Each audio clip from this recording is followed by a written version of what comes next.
Hello friends. आज हमारा दूसरा लेक्चर है पॉलिटी का। पिछले लेक्चर में हम लोगों ने राष्ट्रपति के बारे में छोटी छोटी बातें पढ़ी थी और पढ़ा था कि राष्ट्रपति के निर्वाचन मंडल में कौन कौन से सदस्य शामिल होते। जनता प्रत्यक्ष रूप से राष्ट्रपति के निर्वाचन में भाग नहीं लेती, बल्कि उसके स्थान पे जनता द्वारा चुने गए सदस्य राष्ट्रपति के निर्वाचन में भाग लेते।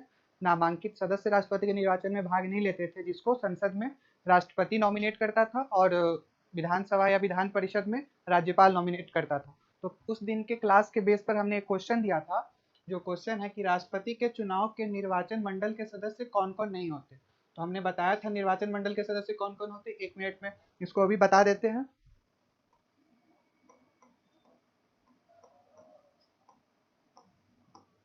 निर्वाचन मंडल में कौन कौन सदस्य शामिल होते हैं, तो उसमें लोकसभा और राज्यसभा के निर्वाचित सदस्य,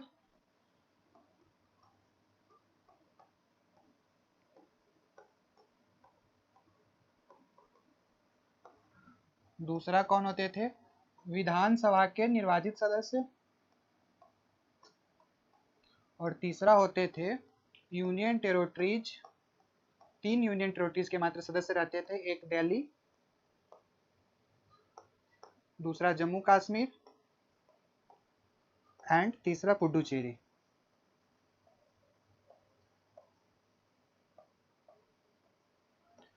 यहाँ के निर्वाचित सदस्य, तो निर्वाचन मंडल में राष्ट्रपति के निर्वाचन मंडल में कौन कौन शामिल होते थे, तो लोकसभा राज्यसभा के निर्वाचित सदस्य, विधानसभा के निर्वाचित सदस्य, यूनियन टेरिटरीज में दिल्ली, जम्मू कश्मीर और पुडुचेरी के निर्वाचित सदस्य। इसको आपको अगर डिटेल से समझना है तो पहला वीडियो आप देख सकते हैं, जो जिसमें हमने बताया था निर्वाचन मंडल के सदस्य कौन कौन से होते।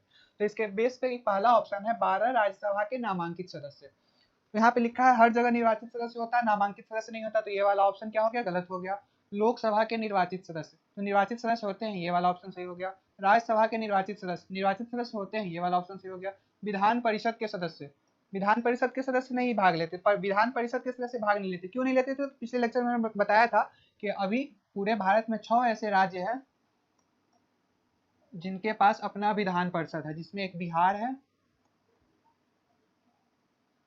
दूसरा यूपी है, तीसरा महाराष्ट्र है, चौथा कर्नाटका है, पांचवा आंध्र प्रदेश है और छठा तेलंगाना है। और हमारे संविधान में वर्णन है कि राष्ट्रपति के चुनाव में सारे राज्यों को बराबर का दर्जा मिलना चाहिए। अगर इन सिर्फ 6 राज्यों के विधान परिषद को भी राष्ट्रपति के इलेक्शन में राष्ट्रपति चुनने का मौका दिया जाए, तो इन 6 राज्य को ज्यादा मौका मिल जाएगा, इनके सदस्यों को प्रायिकता मिल जाएगी अधिक कि वो राष्ट्रपति के इलेक्शन में भाग ले सके। इस कारण विधान परिषद को राष्ट्रपति के इलेक्शन में शामिल नहीं किया गया था।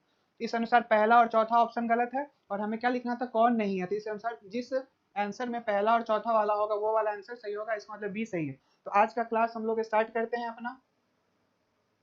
ये मेरे बारे में लिखा हुआ है,